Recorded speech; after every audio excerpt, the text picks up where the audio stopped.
بسم اللہ الرحمن الرحیم۔ جب ایک بادشاہ کی صحبت میسر ہو تو اس کے ساتھ ایسا برتاؤ کرنا چاہیے جس طرح ایک عقل مند عورت اپنے بیوقوف شوہر کو راضی کرتی ہے۔ جو اچھی بات سنو لکھ لو، اور جو لکھو اسے حفظ کر لو، اور جو حفظ کرو اسے بیان کرو۔ جو لوگ دنیا کی دولت کے طالب ہیں، اگر وہ زمانے کی سختیاں نہ اٹھا سکیں تو پھر اپنے مقصد میں ناکام ہونے کا شکوہ نہ کریں۔ جو لوگ ہم سے پہلے تھے وہ ہمارے لیے قابل اقتداء ہیں، اور جو ہمارے بعد آئیں گے ہم ان کے واسطے عبرت ہیں۔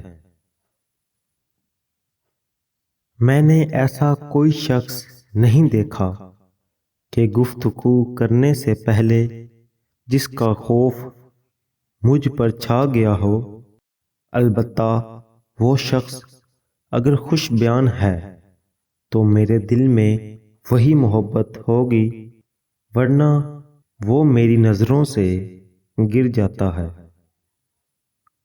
جس راگنی سے طبیعت میں رنج و غم کا اثر محسوس ہو تو وہ البتہ راگنی ہے، باقی مصیبت اور درد سر ہے۔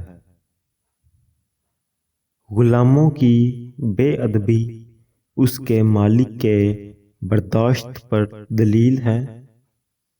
جس شخص میں فیاضی اور علم تکبر کے ساتھ ہو اس سے کہیں بہتر ہے کہ اس میں بخل اور جہالت اچھی طرح ہو۔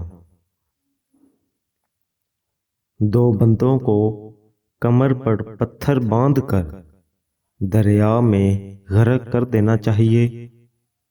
نمبر 1، ایسے دولت مند کو جو اپنی دولت میں مستحق لوگوں کو شریک نہ کرے، اور نمبر 2، دوسرے ایسے مفلس کو جو باوجود افلاس کے خدا کی عبادت نہ کرے۔